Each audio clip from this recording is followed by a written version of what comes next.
Hello, future aspirants. Jai Hind, everyone. Welcome to UC Academy, a one-stop solution for UPSC CAPF. My name is Lalit Sharma, and I've cleared UPSC CAPF 3 times continuously. So, in today's agenda, we will focus on argument writing, that is asked in UPSC CAPF, and why it is important. It caters 40 marks weightage. तुम directly देख सकते हो 40 marks की आती है और 2 होती है आर्गुमेंट राइटिंग। तो आज के इस कंटेक्स्ट में हम यही बात करेंगे कि कैसे क्वेश्चन आस्क किया जाता है, किस तरह का इसका कंटेक्सचर रहता है, क्या क्या गाइडलाइंस तुम्हें फॉलो अप करनी चाहिए और क्या चीज़ें हैं जो तुम्हें ध्यान रखनी चाहिए एक जब तुम आर्गुमेंट राइटिंग करते हो। और ये सब कुछ बताया गया है, मैंने खुद वेल टेस्टेड करा है। आज हम एक एग्जाम्पल भी लेंगे जो PYQ में आ रखा था, उसी के बारे में पूरी बात करेंगे और उसी के बारे में तुम्हें बताऊंगा कि किस तरह तुम्हें आर्गुमेंट राइटिंग लिखना चाहिए। So starting with that, before it I like to announce that ये हमारा एकेडमी का टेलीग्राम चैनल भी है एक, और हमारी ऐप भी है जैसे UC Academy ऐप है, आप प्ले स्टोर पे इंस्टॉल कर सकते हैं। इसके अंदर आपको फुल कवरेज मिलता है हमारे कॉम्प्रहेंसिव मटेरियल का, हमारे पेड बैच का, हमारा जो करंट अफेयर रहेगा, मंथली मैगजीन रहेगी, जो भी हम आर्गुमेंट या पेपर 2 का मटेरियल पढ़ाएंगे वो भी आपको वहीं पे मिलता रहेगा। और हमारे न्यू अपडेट्स के लिए टेलीग्राम चैनल से रहिए।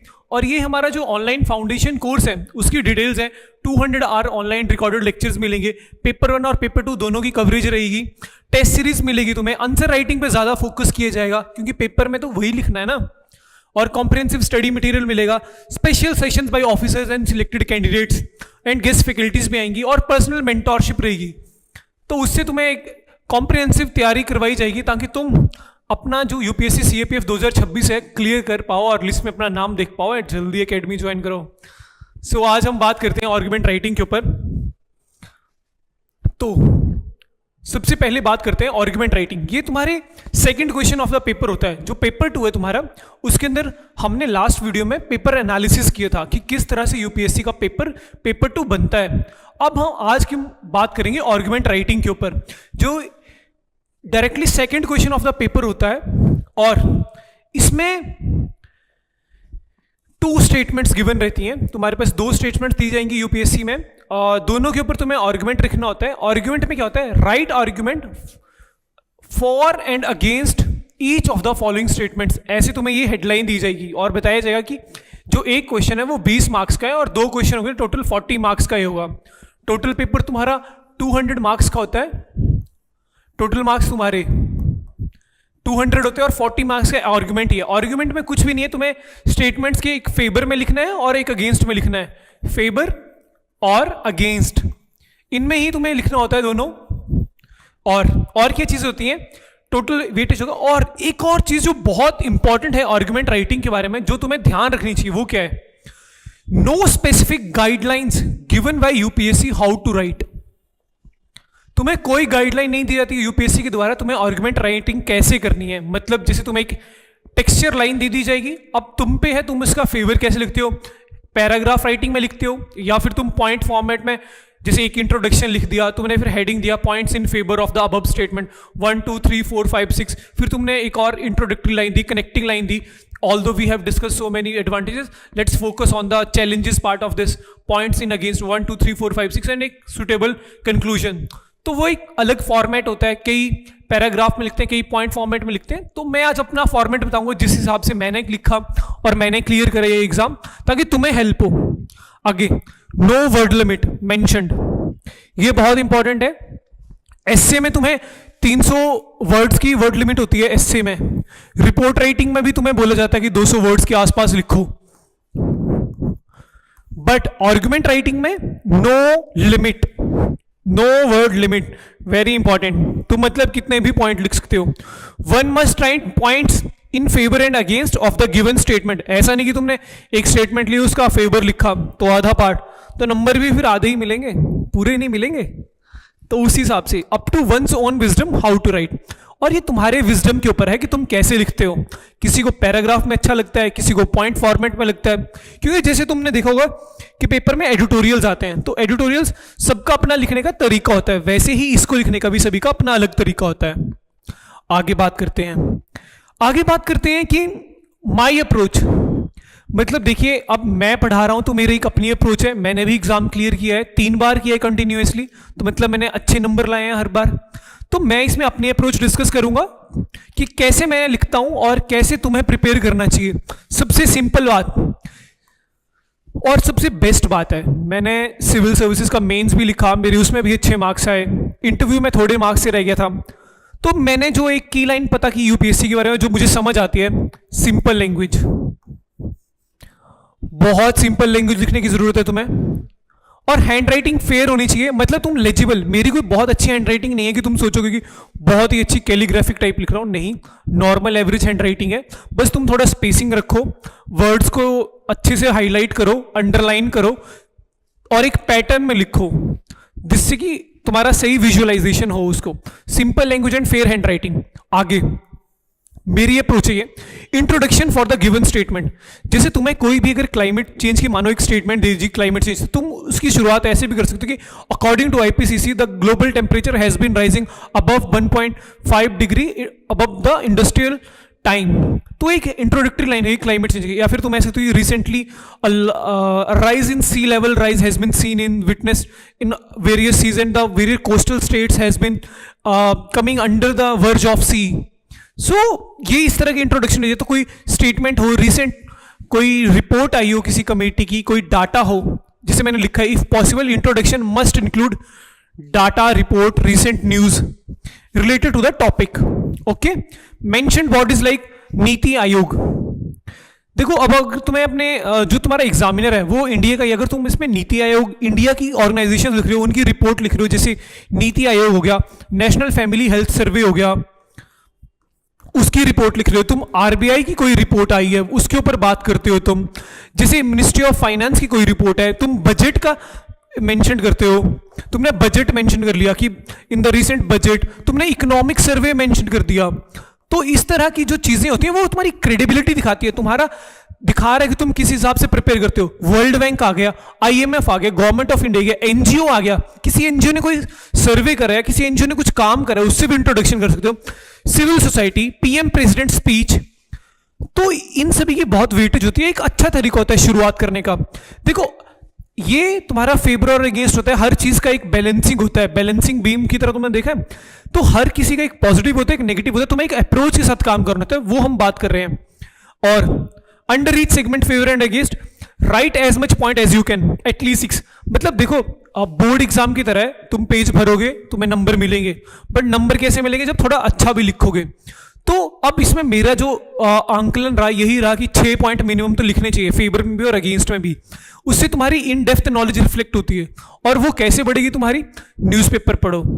Newspaper is the best source कि उससे तुम्हें हर चीज का पॉजिटिव नेगेटिव लगता है, और जो भी आर्गुमेंट राइटिंग आती है वो तुम्हारे न्यूज़पेपर में ही डायरेक्टली होती है, हर साल उसके ऊपर बात हो रही होती है। जैसे आगे बात करते हैं, point must cover different dimension and should be broad. तो ये कहां से आएगी तुम्हारे पास डायमेंशन, जब तुम न्यूज़पेपर डेली पढ़ोगे तो तुम्हें नई चीजें लिंक कर पाओगे। अच्छा, ऐसे भी होता है, ये अप्रोच भी होती है। जैसे कि अभी जैसे मानो कि हमने बात करी कि वेस्टर्न घाट्स हैं वो डैमेज हो रहे हैं, कैसे कैसे वेस्टर्न घाट डैमेज हो सकता है। एक तो मानो हम इन्वायरमेंटल इंपैक्ट असेसमेंट नहीं करवाते हैं और ऐसे ही कंस्ट्रक्शन कर देते हैं, किसकी, विदाउट ईआईए हम क्या करते हैं, इंफ्रा डेवलपमेंट कर दे रहे हैं, है ना, ये कर दे रहे हैं। दूसरा, मानो टूरिज्म है, टूरिज्म कैसे इसको इंपैक्ट कर रहा है, वो कर रहा है तुम्हारा गार्बेज फेंक के। अच्छा, गार्बेज फेंक के कर रहा है। और कैसे वेस्टर्न घाट्स इंपैक्ट हो रहे होंगे, सोचो, plantation, replacing the natural ecosystem.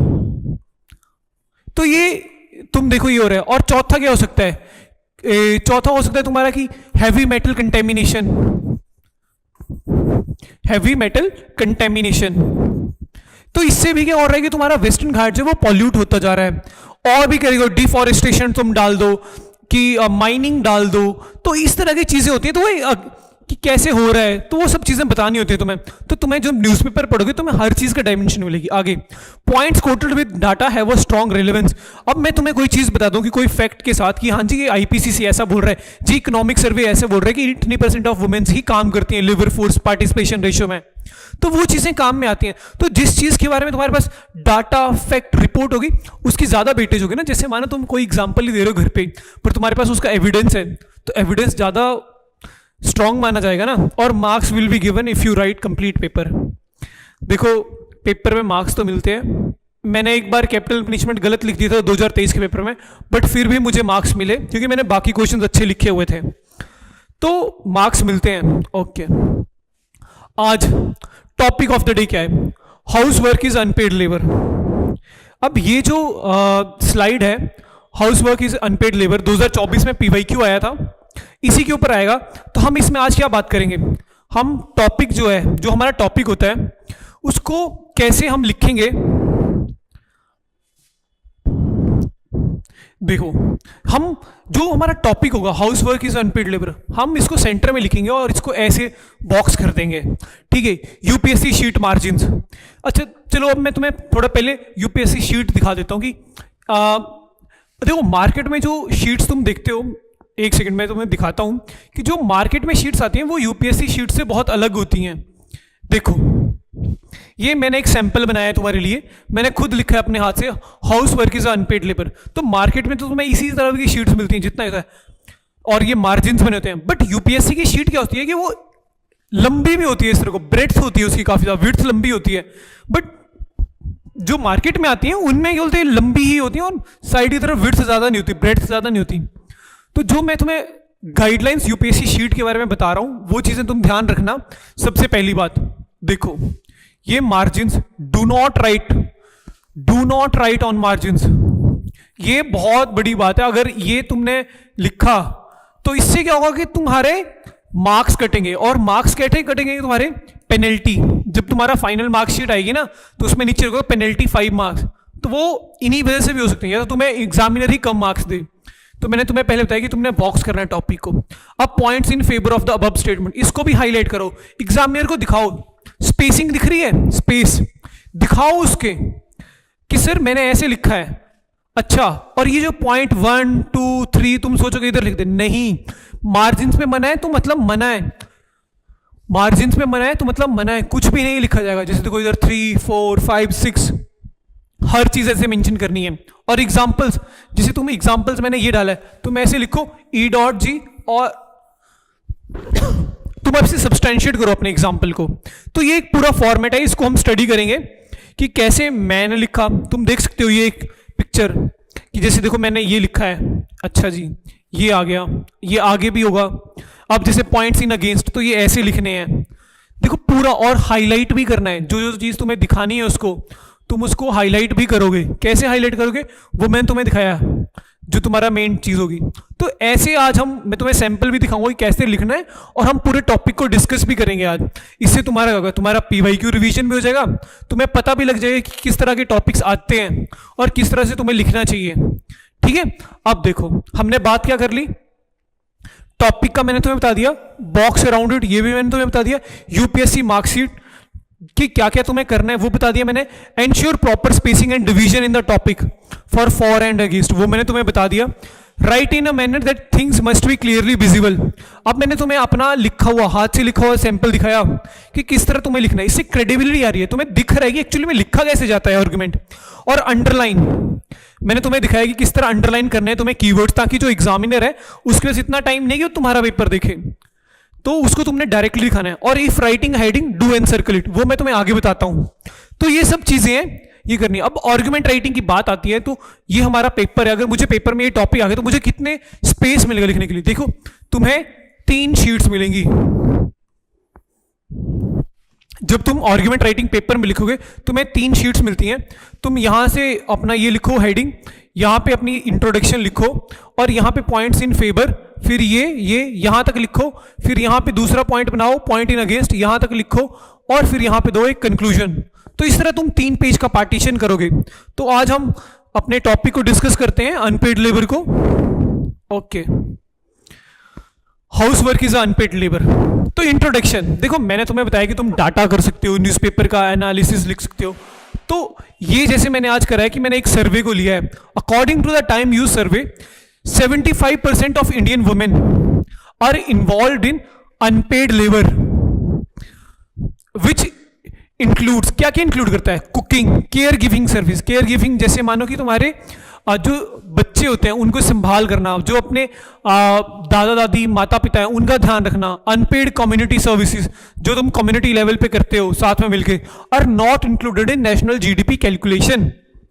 तो ये मैंने बता दिया, मतलब मैंने इसमें जेंडर मैंने वुमेन करा, पर इन्होंने बोला कि house work is unpaid labour, तो तुम इसमें डायरेक्टली ये नहीं, बट मैंने स्पेसिफिक दिया कि इंडिया में वुमेन्स में ज्यादातर ऐसा होता है, तो ये दिख रहा है। ठीक है, आगे बात आती है। ओके, अब देखो, ये देखो तुम्हें दिख रहा है, अब मैंने जूम भी कर दिया थोड़ा, तुम्हें दिख रहा होगा अच्छे से। ठीक है, अब देखो points in favour of the above statement या फॉर द मोशन, तुम दो हेडिंग बना सकते हो, मतलब या तो ये लिख लो points in favour of the above statement बना के एनसर्कल कर लो, या तो लिखो for the motion. For the motion मतलब जो तुम्हारा टॉपिक है उसके फेवर में बोल रहे बात। ओके, अब हम फेवर की बात करते हैं कि फेवर में क्या क्या आ रहा है। ठीक है, पहली लाइन मैंने लिखा है, in Indian society women's work 365 days without Sunday breaks and their work remain unaccounted and also lacks monetary benefits like या दैट इज नो इनकम। तो तुम ऐसे स्पेस डाल के लिख सकते हो, ब्रैकेट डाला अपना लिखते हो कि नो इनकम, तुमने अपना पॉइंट सब्सटैंशिएट करते कि हाँ जी house work is unpaid labour, बिल्कुल जी। एविडेंस क्या है, ये in Indian society women work 365 days without Sunday breaks, बिल्कुल बढ़िया बात है। अगली बात आते हैं, सेकंड पॉइंट है, according to International Labour Organisation unpaid domestic work contributes nearly 10 to 13% of global GDP if monetised. आ गया ना, ये सब कुछ करंट अफेयर है, न्यूज़पेपर में है, हम तुम्हें ये सब कुछ प्रोवाइड करेंगे, नहीं है तुम्हारे पास कोई बात नहीं, इस डाटा को डायरेक्टली कोट कर देना। पॉइंट इसके फेवर में जा रहा है, हाँ जी, कि house work is unpaid labour, बिल्कुल है जी, क्योंकि इतना 10 से 13% ग्लोबल जीडीपी में अकाउंट ही नहीं होता, अगर हो जाए तो ग्लोबल जीडीपी और ऊपर राइज करेगी। ठीक है, ओके, आगे आते हैं। आगे हम बात करते हैं कि देखो, अब देखो ये बात हो रही है फेवर में बात करिए। अब house hold work lakhs specific parameters.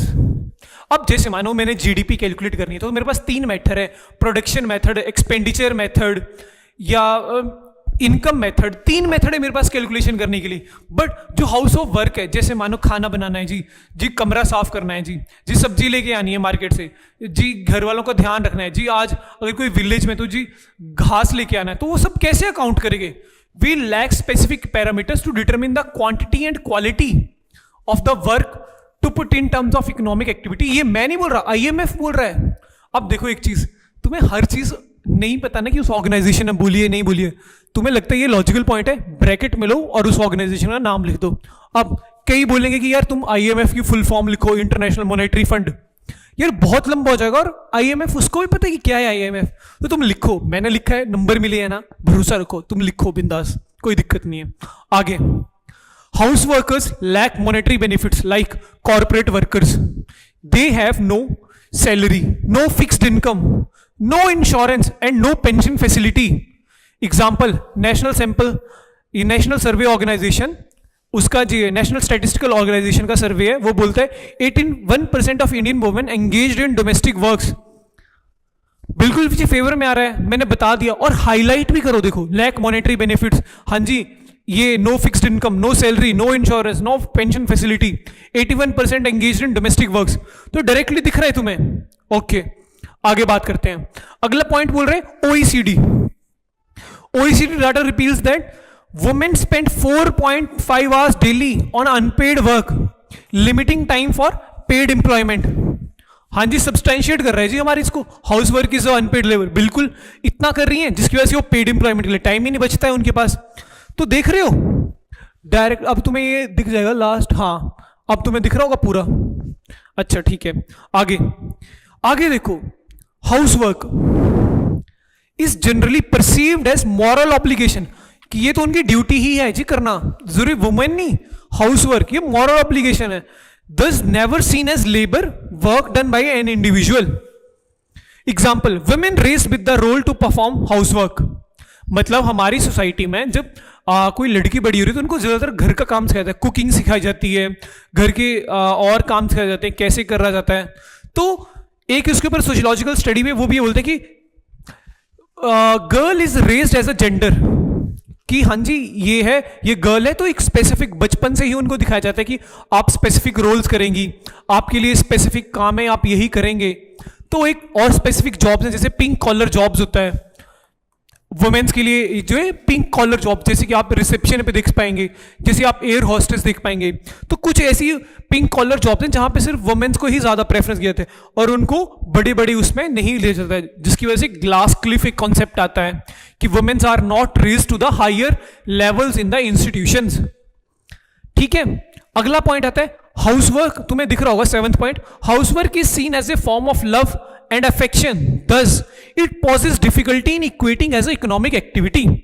कि जी हाउसवर्क जो है वो लव एंड अफेक्शन का फॉर्म है, उसको आप नहीं कर सकते इक्वेट इकोनॉमिक एक्टिविटी में। तो ये सारे पॉइंट्स आ रहे हैं फेवर में। ठीक है, ओके आगे। अब देखो मैंने तुम्हें 6 पॉइंट्स बोले थे, मैंने 7 पॉइंट्स लिखे हैं और मेरा काफी स्पेस भर जाएगा, मैंने एग्जांपल्स भी दिए हैं। अगर तुम 6 पॉइंट से ऊपर लिखते हो तो मतलब तुम्हारे पास कुछ अच्छा नॉलेज है। जैसे किसी में तुमने 6 लिखे, 7 लिखे, किसी में तुम 8-9 लिखोगे तो वो वैसे ही चलता है। अच्छा ठीक है, आगे आ जाओ। Okay, points in against the statement या अगेंस्ट द मोशन, ऐसे तुम ब्रेक लिखोगे और बॉक्स बनाओगे। ठीक है, मॉरल एंड फैमिली ड्यूटी। अब मैंने तुम्हें बताया था कि जब तुम सब हेडिंग बनाओगे तो उसको भी तुम ऐसे एनसर्कल करोगे, मॉरल एंड फैमिली ड्यूटी। तो उसमें क्या है जी, क्यों ये अगेंस्ट है? क्योंकि it is seen as expression of love and responsibility, not as a commercial transaction. अब मैं इसके अगेंस्ट में बोल रहा हूं कि ये अनपेड लेबर नहीं है, ये expression of love. Last point को देखा मैंने कैसे सब्सटैंशिएट करो, कैसे बदला कि मॉरल एंड फैमिली ड्यूटी है जी, ये इकोनॉमिक एक्टिविटी मत काउंट करो, इकोनॉमिक एक्टिविटी हम करते हैं। और अच्छा आगे, house hold work performed willingly, मतलब ये अपनी मर्जी से करता है इंसान, कोई ऐसा नहीं कि उसके ऊपर कोई कोर्शन, कोई फोर्स लगाई जा रही है। Without any coercion, without any force बंदा काम करता है। Thus they can not be categorised as unpaid labour. Unpaid labour में तो तुम्हें जबरदस्ती बोला जाता है। यहां पे अब जैसे देखो, मम्मी सुबह खाना बनाती है, मम्मी को कोई बोलता है क्या उठ के सुबह खाना बनाओ? वो चुपचाप, जैसे हमारे घरों में क्या होता है कि वुमेन्स ही मोस्टली खाना बनाते हैं, तो वो अपने आप अपनी ड्यूटी डेली करते हैं, तो वो डेली खाना खुद बना देते हैं, विच इंप्लाइज एक्सप्लॉयटेशन।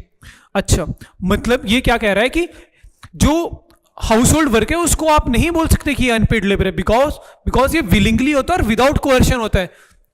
ठीक है, अनपेड लेबर में तो एक्सप्लॉयटेशन होता है, यहां पे तो बंदा विलिंगली कर रहा है। ओके, अगली बात, every member of the family contributes in different forms of work, that is shared labor, not labor for hire। अब जैसे एग्जांपल दे दिया मैंने, मदर घर में कुकिंग कर रही है, ठीक है जी, फादर क्या कर रहा है, buying vegetable from the market, और चाइल्ड कर रहा है घर पे कमरा साफ। जैसे अब मैं ही हूं, तो घर पे अगर मम्मी खाना बना रहे हैं, पापा गए सब्जी ले आए, मैं क्या कर रहा हूं, मैं मेरा भाई घर में घर साफ कर रहे हैं, जैसे बेड साफ कर दिया, ब्रूमिंग कर दी। तो ये देख रहे हो तुम, ये हो रहा है contributes in different forms of work. तो ये शेयर्ड लेबर है, तो इसमें ऐसा नहीं है कि सिर्फ एक ही बंदे की एक्सप्लॉयटेशन हो रही है, तो इसको नहीं डाल सकते हम कि ये अनपेड लेबर है। अब इन Indian society house work strengthens bond. अब बोलते हैं ना कि काम करने से बॉन्ड अच्छे होते हैं, आप साथ में काम करते हो, आप दूसरे को जान पाते हो, एम्पैथी होती है, कंपैशनेट सर्विस होती है। तो it enriches the social work, it is seen as in the form of voluntary nature and moral action. ठीक है, ये वॉलंटरी नेचर का है। अब अगला, रिस्क ऑफ कमोडिफिकेशन, तुम देख पा रहे हो अगला पॉइंट, मोनेटाइजेशन डोमेस्टिक वर्क में negatively impact the emotional value of the family. देख रहे हो, अगर इसको कमोडिफाई कर दिया तो ये जो हमारा फैमिली एक जो सिस्टम है, सोशियोलॉजिकल सिस्टम है, उसको इंपैक्ट करेगा। मतलब उससे क्या होगा कि उसके अंदर फैमिली के अंदर डिवीजन हो जाएगा, ब्रेक्स आ जाएंगे, जो हमारा एंशिएंट कल्चर चलता आ रहा है वो टूट जाएगा। और इसको अगर इकोनॉमिकल फॉर्म में डाल दिया तो ये पूरी सोसाइटी को ही इंपैक्ट करेगा, क्योंकि फैमिली से ही सोसाइटी बनती है। ठीक है, आगे बात करते हैं।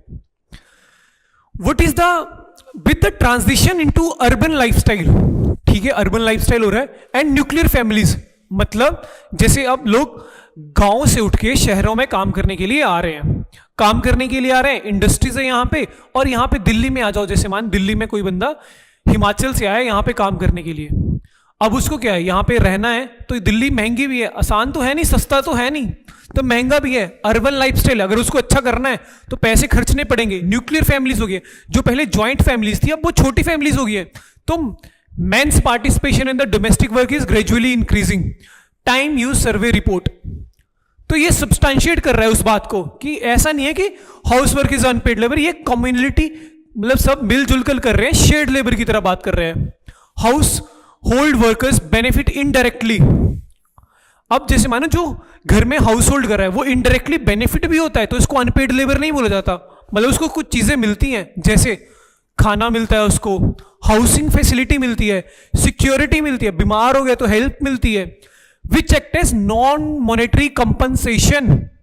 ठीक है, एग्जाम्पल क्या है, women get their demand fulfilled by patriarchal bargain. अब ये पेट्रियार्कल बार्गेन एक सोशियोलॉजिकल वर्ड है। इसका मतलब क्या हुआ कि मतलब वुमेन जो पेट्रियार्की है, पेट्रियार्की में मतलब वुमेन्स को बोल दिया कि तुम लोग घर का काम करोगे, तो वुमेन्स घर का काम कर रही हैं, ठीक है, बट इसके उसमें वो अपनी जो डिमांड्स उनको फुलफिल कर रही हैं, जो सोशियोलॉजिकल ट्रेंड है, सोसाइटी का ट्रेंड है, वो उसको फॉलो अप कर रही हैं, बट उसको फॉलो अप करने के लिए वो अपनी डिमांड्स फुलफिल कर रही हैं। जैसे एग्जांपल, एक हस्बैंड वाइफ है, जो वाइफ है वो इंश्योर कर रही है कि जो उसके कल्चरल डिमांड है, सोसाइटल डिमांड्स है, वो उनको पूरी कर रही है पूरी। तो हस्बैंड से क्या बोलेगी, जी मैंने ये तो कर दिया, तो अब आप मेरी ये इच्छा पूरी करो, तो इनडायरेक्टली बेनिफिटेड। ठीक है, okay. House work lakhs the standard pricing. वही बात आ गई कि कोई स्पेसिफिक पैरामीटर नहीं है, मेजरेबल पैरामीटर नहीं है to equate it, so it varies from region to region across globe. अब जैसे इंडिया में है, इंडिया में क्या है कि मोस्टली जो वुमेन्स हैं वो घर का काम कर रही हैं। हो सकता है किसी सोसाइटी में, जैसे ट्राइबल सोसाइटीज होती हैं, उसमें क्या बोला जाता है कि कुछ ट्राइबल सोसाइटीज में जो मैन हैं वो घर का काम करते हैं, और जो कुछ वुमेन्स हैं वो बाहर जाके खाना इकट्ठा करते हैं। मतलब जो खाने वाला काम है वो वुमेन्स कर रही हैं, और जो हाउस होल्ड वर्क है वो मेल कर रहे हैं। तो ये एग्जाम्पल डाल दो, ट्राइबल्स, ये African tribals, African tribal community. Simple, अगर मुझे तुम्हें पूरा नहीं पता कि कौन सी है तो अफ्रीकन ट्राइबल कम्युनिटी डाल दो, समझ जाएंगे। ठीक है, it is not performed under a contractual और वेज बेस्ड सिस्टम। देखो, कॉन्ट्रेक्चुअल और wage based system, hence it does not quantify as labour in economic sense. जी जब शादी हो गई या कोई घर का काम कर रहा है तो उनसे कोई कॉन्ट्रैक्ट साइन करवाया है, जैसे कॉर्पोरेट्स में आप जाते हो, आपसे एक बॉन्ड साइन कराया जाएगा। कल को जब तुम CAPF भी छोड़ते हो तो तुम्हें एक पूरा प्रोसेस साइन करना पड़ता है। घर पे थोड़ी ना कुछ साइन है कि तुमने हाँ जी ज्वाइन करा है, जी साइन करो। तुमने कोई ऑर्गेनाइजेशन, कोई MNC, टाटा, इन्फोसिस कुछ भी ज्वाइन करा, तुमसे कॉर्पोरेट वाले बॉन्ड साइन कराएंगे कि इतने साल के लिए तुम्हें काम करना पड़ेगा, अनलेस अगर तुमने छोड़ा तो तुम्हें इतना सर्टेन अमाउंट ऑफ मनी पे ऑफ करना पड़ेगा। जैसे मानो कोई बंदा CAPF में सिलेक्ट हो गया और वो सिविल सर्विसेज में है, अब उसने बीच में ट्रेनिंग छोड़नी है, तो उसको एक सर्टेन सेट ऑफ अमाउंट उसको देना पड़ता है, पे ऑफ करना पड़ता है। ठीक है, क्योंकि उसने ट्रेनिंग का वो तो करा ना, नुकसान करा। अब आगे, अब जब मैंने देखो 9 पॉइंट्स लिखे हैं, मैंने तुम्हें बोला था 6, अब मेरे कितने हो गए, 6, 7 थे ना मेरे पॉइंट्स, देखो 7 + 9, तो देख रहे हो 16 पॉइंट, 16 पॉइंट हो गए मेरे, 16 पॉइंट्स हो गए। प्लस मैंने उनको इंट्रोडक्शन भी दिया, मैंने उनको कंक्लूजन भी दिया, अभी वो बताऊंगा मैं तुम्हें। तो देख रहे हो 16 पॉइंट्स ये हो गए, मैंने डाटा के साथ कोट करे हैं, इंट्रोडक्शन मैंने डाटा के साथ दिया, मैंने कंक्लूजन दिया, मैंने विजिबल हैंडराइटिंग दी, हर चीज उनको विजिबली दिखाई। तो मुझे नंबर क्यों नहीं देगा वो? नंबर मिलेंगे, तभी तो मिलेंगे नंबर, क्योंकि हर चीज करिए। आप देखो conclusion, hence unpaid housework is the hidden engine that keeps the wheel of our economies, societies and families moving. It is our responsibility to ensure recognition, respect and shared domestic responsibility. Quoted by President Draupadi Murmu. अब जैसे तुम्हें, या तो तुम शुरुआत में according as the president Droupadi Murmu highlighted that it is contributing in the hidden economies, वैसे लिख सकते हो शुरुआत, या तो तुम सारा सेंटेंस लिख दो और एंड में उनका नाम यहां मेंशन कर दो। तो देखा तुमने, इस तरह एक आर्गुमेंट लिखा जाता है, जो मैंने लिखा था और मुझे अच्छे नंबर मिले हैं हर बार। ठीक है, तो देखो हमने ये जो लिखे पॉइंट्स, हमने आर्गुमेंट राइटिंग में हेडिंग लिया, उसको एनसर्कल करा। ये कुछ नहीं लिखोगे, ये तुम भूल जाओ। इंट्रोडक्शन, ये तो मैंने तुम्हें डिफरेंट करने के लिए बताया कि इंट्रोडक्शन, ये कुछ नहीं लिखोगे तुम, डायरेक्टली ये लाइन लिखोगे, फिर ये लिखोगे हेडिंग, पॉइंट 1 2 3 4 5 6 जो भी तुम्हारे आते हैं तुम वो सब लिखो। अपने कंक्लूजन में भी ये नहीं लिखना है, ये तो मैंने तुम्हें बताने के लिए, ब्रेक करने के लिए बताया कि ये कंक्लूजन है मेरा। ठीक है, इस तरह लिखा जाता है। अब मैं तुम्हें दिखाता हूँ सैंपल, किस तरह मैंने लिखा था। ये तो मैं तुम्हारे लिए टाइप कराता हूँ कि तुम इजीली पढ़ पाओ। कोई बोल दे कि यार मुझे हैंडराइटिंग समझ नहीं आ रही, तो उसके लिए अच्छा कैसे होगा कि मैं उसको सैंपल दिखाऊं। अब एक बार हम सैंपल देख सकते हैं। ठीक है, ये पेज है मेरा, मैंने बिल्कुल स्पेसिंग दी है। शुरुआत में देखो मैंने ये टॉपिक लिखा, मैंने इसको एनसर्कल करा बॉक्स बना के, मैंने अकॉर्डिंग टू टाइम यूज सर्वे मैंने हाईलाइट भी करा कि क्या कीवर्ड है। 75% इंडियन वुमेन आ गया जी, इन्वॉल्व है कि अनपेड डोमेस्टिक लेबर में, क्या काम करें, कुकिंग करें, केयर गिविंग सर्विसेज करें, अनपेड कम्युनिटी सर्विसेज, तो सब कुछ आ गया। अब आगे देखो points in favour of the above statement. तो देख रहे हो मैंने जब कोई इंट्रोडक्शन नहीं डायरेक्टली डाटा लिखा, वो तो मैंने तुम्हें डिवीजन करने के लिए बताया था। अब देखो डिवीजन दिख रहा है, स्पेसिंग दिख रही है, पॉइंट 1 2। अच्छा मुझे ऐसा लिखना है, अब मुझे ये लिखा IMF, मैंने देखो ऐसे लिखा। अच्छा ये मुझे एग्जाम्पल करना है तो मैं ऐसे दिखा रहा हूं, नेशनल स्टैटिस्टिकल ऑर्गेनाइजेशन दिखाया मैंने, OECD दिखाया तुम्हें, ये दिखाया। एग्जाम्पल देखो ऐसे मेंशन करना है। तो अब देखो ये 7th पॉइंट था, अब ये अगेंस्ट में ऐसे लिखा मैंने, देख रहे हो पॉइंट 1 2 3 4 5 6 7 9 8, मतलब 8 9 जितने भी पॉइंट्स थे, और ये एंड में कंक्लूजन।